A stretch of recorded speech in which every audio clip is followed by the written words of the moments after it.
Welcome to the Fear and Greed Business News Afternoon Report for Wednesday, the 19th of July, 2023. I'm Sean Aylmer. Every afternoon, we've got the 5 stories that happened today that you need to know about. Story number 1, the S&P ASX 200 closed up 0.6% today to 7,324 points. That's the highest close in a month. The major banks led the way. ANZ, Westpac and Commonwealth all rose close to 2%. The energy companies outperformed, while the big 3 miners, BHP, Fortescue Metals Group and Rio Tinto, were lower. The retailers were mixed. Telstra was lower, while the tech and real estate sectors did pretty well. In corporate news, investors liked Ampol's latest trading update, pushing its share price up 4.6%.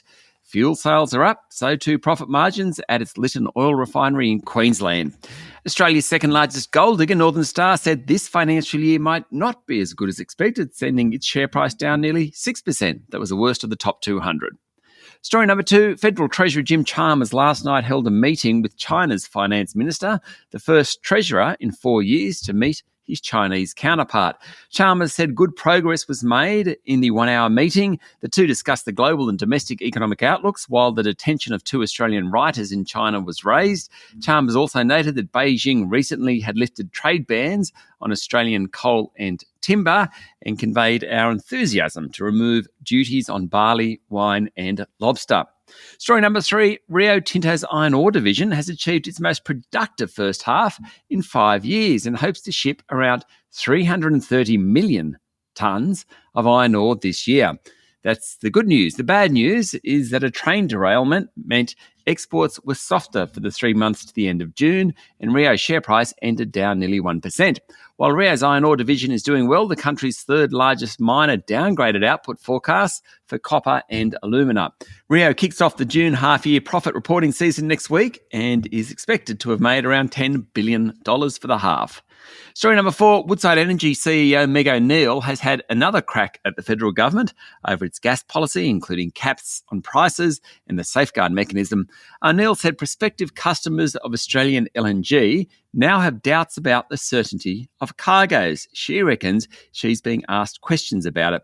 She added that a mandatory code of conduct for gas producers on the East Coast, finalised by the Albanese government last week, was workable. She was speaking after Woodside posted a 29% dive in quarterly sales, its worst quarter since merging with BHP Petroleum in June last year. Much of that reflected lower prices. Woodside this week also said there were cost blowouts and delays at its oil project in Senegal. Woodside's share price rose 1.4%. And story number 5, Victorian Premier Daniel Andrews spent much of today defending his decision to drop the Commonwealth Games in regional Victoria, saying it was never an option to hold the event in Melbourne.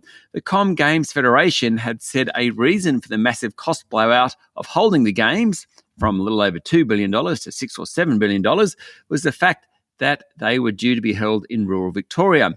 But Andrews stuck to his guns, saying the money would be better spent on housing and hospitals than a sports event.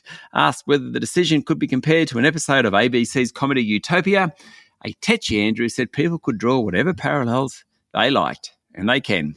That's it for the afternoon report for Wednesday, the 19th of July, 2023. Don't forget to hit follow on the podcast and find Fear and Greed on LinkedIn, Instagram, Twitter and Facebook. Join Michael Thompson and I tomorrow morning for the Fast 5 by Fear and Greed, the top 5 business stories you need to know in just 5 minutes. I'm Sean Aylmer. Enjoy your evening.